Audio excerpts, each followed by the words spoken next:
लेकिन उनके बोलने की मनसा कहाँ है, उनकी धड़कन कहाँ है, वे किस सोच के हैं। वे न जाति के सोच है, न वर्ग के सोच है, न उनको इस क्षेत्र की सोच है, न विकास की सोच है।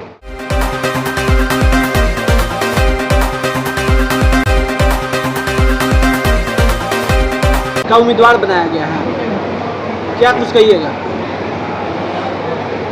पार्टी ने जितना अपना विशाल हृदय का परिचय दिया, जो मौका प्रस्त लोग बैरिस्टर ओवैसी साहब या MIM के ऊपर छींटाकशी करते थे कि यह धर्म विशेष की पार्टी है या एक वर्ग की बात करती है, आज आपने पूरा देश देख लिया कि MIM न जाति में विश्वास करता है, न धर्म में विश्वास करता है, यह हिंदुस्तान राष्ट्र पर विश्वास करता है, जिसका प्रत्यक्ष प्रमाण मैं आपके सामने हूँ। गोपालगंज है, शिवहर है, काराकाट है, मुजफ्फरपुर है। सर, महाराजगंज लोकसभा से आपकी लड़ाई किससे होगी, भाजपा या कांग्रेस के उम्मीदवार? नहीं, बीजेपी और MIM के बीच में टक्कर है। कांग्रेस तो कहीं है नहीं। वो तो एक जाति के यहाँ जाते हैं, जाति पूछता है कितने दिन आप थे हमारे लिए कहाँ। जो आदमी दिन रात हमारे साथ जुड़ा हो, तो मेरा घर का बेटा है, भाई है, उसको मैं त्याग के आपको कैसे एक्सेप्ट करूँ? आप अपने जाति का वोट साधने में सफल हो पाइएगा? जरूर जरूर, क्योंकि समीकरण आप ही का जाति का है महाराज। जी जी, जरूर जरूर। और एक चीज़ है, आप तो पत्रकार हैं, निष्पक्ष हैं, घर घर घूमते हैं, जनता की आवाज़ तो आपको मिल रहा होगा। भाजपा के जो नेता भूमिहार समाज के हैं वो बोल रहे हैं कि हम फूल देखेंगे, और जो अनदर कास्ट के लोग हैं, जैसे आपके समाज के अदर पार्टी है, बोल रहे हैं कि हम फूल देखेंगे, यानी आकाश कुमार सिंह को देखेंगे, और भूमिहार में जो भाजपा के नेता वो बोल रहे हैं हम फूल को देखेंगे। इस विषय पर क्या कहिएगा? एक चीज़ है, किसी के जुबान को तो हम रोक नहीं सकते और किसी की व्यक्तिगत आलोचना कर नहीं सकते, लेकिन उनके बोलने की मनसा कहाँ है, उनकी धड़कन कहाँ है, वे किस सोच के हैं। वे न जाति के सोच है, न वर्ग के सोच है, न उनको इस क्षेत्र की सोच है, न विकास की सोच है। उनकी सोच है जो आप समझ रहे हैं, हर जाई पाके। किस मजबूरी में AM ने समर्थन दिया है सीवान में, उस मजबूरी में कहीं ना कहीं आप भी कहीं कांग्रेस को समर्थन दे सकते हैं अंत में जाकर, अगर फूल को आप देखें तो? मैं जिस पार्टी से जुड़ा हूँ, हमारी निष्ठा उसमें है। पार्टी जो निर्णय लेगी मैं उसके साथ रहूँगा, मेरे सामने और कोई विकल्प नहीं रहेगा। पार्टी का जो निर्णय होगा वो हमारे सिरोधार्य होगा, उस निर्णय पर मैं अपने को अडिग रखूँगा और खरा उतरूँगा। पार्टी को भी विश्वास है, तब ना हमको समर्थन दिया, हमें एक्सेप्ट किया, हमें टिकट दिया। सर, महाराजगंज लोकसभा की जनता से क्या अपील करेंगे? मैं अपील करूँगा कि सबसे पहले यहाँ के लोगों की बौद्धिक विकास होनी चाहिए। बौद्धिक विकास होगा तो 5 किलो के लिए हम लालायित नहीं रहेंगे, हमारे घर में कोई बेरोजगार नहीं बैठेगा, हमारे जो है किसान और मजदूर जो हैं, चाहे हमारे किसी समुदाय के दलित भी हों, वे अपनी हक और हकूक़ की बात करेंगे, सरकार को बाध्य करेंगे और हमारी अधिकार को पूरा करना पड़ेगा, चाहे जिसकी भी सरकार हो। बौद्धिक विकास होनी चाहिए। बौद्धिक विकास होगा, रोड का भी विकास हो जाएगा, शिक्षा का भी विकास हो जाएगा, स्वास्थ्य का विकास हो जाएगा, क्योंकि आप समझेंगे कि मेरे साथ अन्याय हो रहा है, और जब अन्याय आप महसूस करेंगे तो आप इनकलाबी बनेंगे और सरकार को पूरा करना पड़ेगा। आपके चुनाव प्रचार में अख्तरुल इमाम प्रदेश अध्यक्ष आएंगे कि आपके राष्ट्रीय अध्यक्ष आएंगे? सब लोग आएंगे, सभी लोग आएंगे, सभी लोग आएंगे, और आप भी रहेंगे।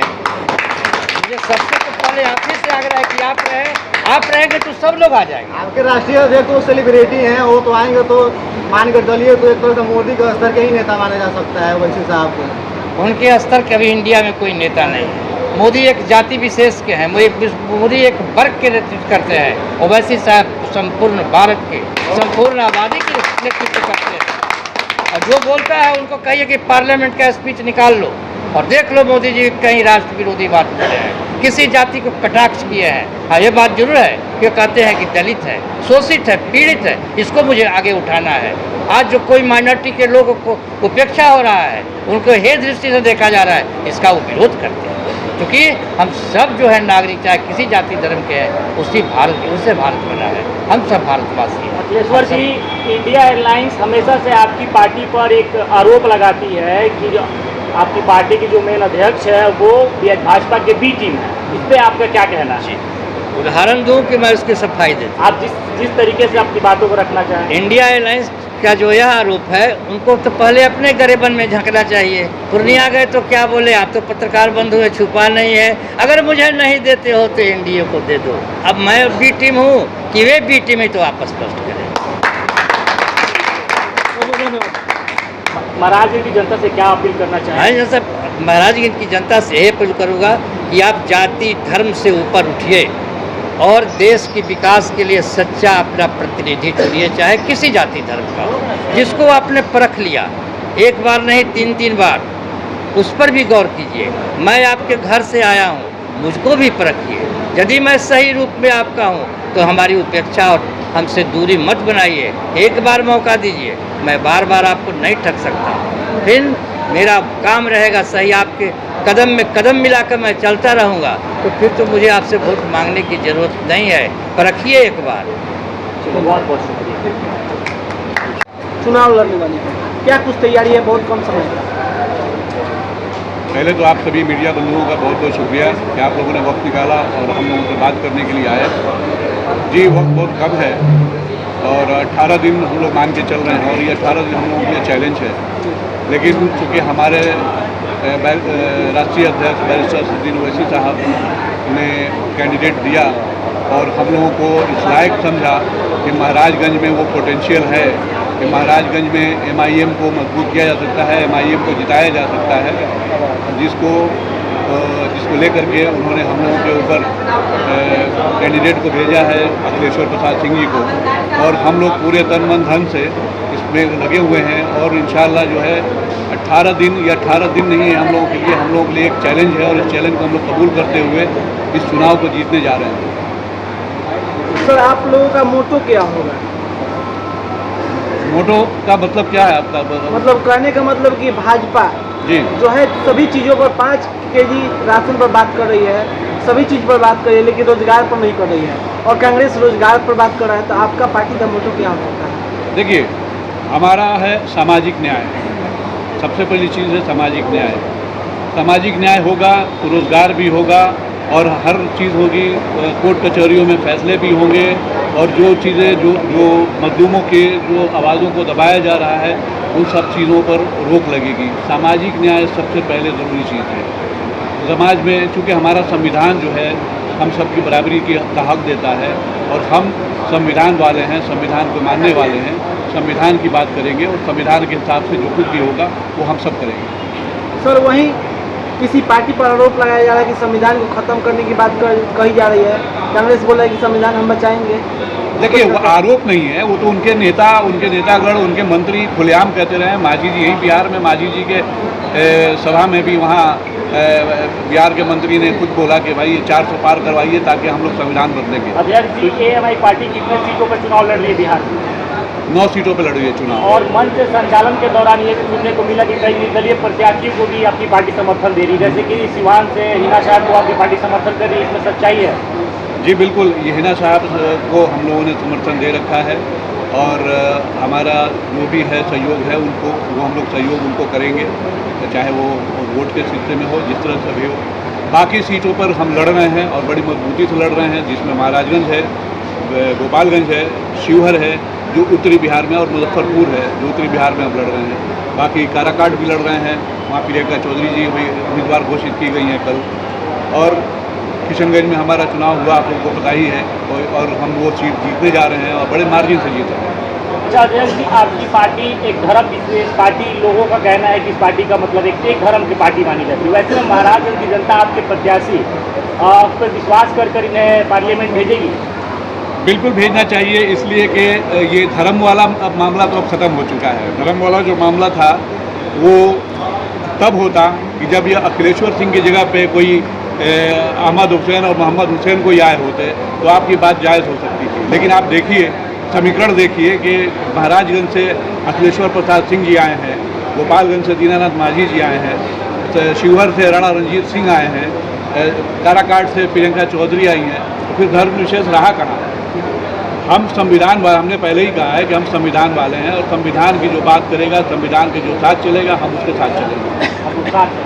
तो संविधान की बात तो कांग्रेस भी करती है सर, तो कह रही है कांग्रेस कह रही है कि संविधान खतरे में है। तो क्या आप लोग चुनाव जीतने के बाद बिहार की 9 सीटों से अगर आपको 9 सीट निकलता है तो संविधान बचाने वाली पार्टी दावा करती है कांग्रेस, क्या आप लोग समर्थन देंगे? कांग्रेस के जो दावे हैं वो सबको पता है। कांग्रेस में होता है कि रात में वो कांग्रेस में होते हैं, सुबह वो भाजपा में चले जाते हैं। भाजपा वाले सुबह में दिन में भाजपा में रहते हैं, रात में कांग्रेस में आते हैं। आप देख लीजिए मुजफ्फरपुर में यहाँ जो महाराजगंज में जो कैंडिडेट आए हुए हैं, ये जो खुद हैं, इन्होंने CA और NRC का सपोर्ट किया, समर्थन किया, और इन्होंने मोदी जी को लिखा कि मोदी जी आप ऐसा कानून बनाएं कि मुसलमानों को मतलब यहाँ से देश से निकालने में वो सहयोगी साबित हो। तो आप कांग्रेस के चाल और चरित्र बेहतर जानते हैं और देख रहे हैं कि मुजफ्फरपुर में जो कैंडिडेट बनाए गए अजय निषाद जी, कल तक अजय निषाद जी जो थे वो सांप्रदायिक थे, आज कांग्रेस में आने के बाद सेकुलर थोड़ी ना हो जाएंगे। सोच थोड़ी ना बदलती है इंसान की, पार्टी बदलने से सोच क्या बदल जाएगी क्या? तो कांग्रेस का ये दोहरा चरित्र है और कांग्रेस अपने दोहरे चरित्र के लिए जानी जा रही है। और कोई दी हुई है, क्या कुछ कहेंगे इस चुनाव को लेकर? देखिए, MIM महाराजगंज लोकसभा से अपना कैंडिडेट मैदान में उतारी है और भाजपा भी उतारी है और कांग्रेस भी उतारी है। तो भाजपा और कांग्रेस का इतिहास एक ही रहा। मैं तो ये कहता हूँ कि भाजपा और कांग्रेस एक ही लुटेरे का दो नाम, एक ने 70 साल लूटा और एक ने उसके बाद लूटा। भाजपा इंदिरा गांधी के दो बेटे संजय गांधी और राजीव गांधी। राजीव गांधी कांग्रेस में है, राजीव गांधी का परिवार, और संजय गांधी का परिवार भाजपा में है। भाजपा के नेता कांग्रेस में जाते हैं सुबह में और शाम में कांग्रेस के नेता भाजपा में आते हैं। तो हमारी लड़ाई किसी से है नहीं, हमारा संघर्ष है महाराजगंज के विकास के लिए। शैक्षणिक विकास हो महाराजगंज का, सामाजिक न्याय हो महाराजगंज में, उसकी हमारी लड़ाई। काफ़ी कम समय है लेकिन महाराजगंज पूरा भ्रमण करना है, 14 प्रखंड आता है।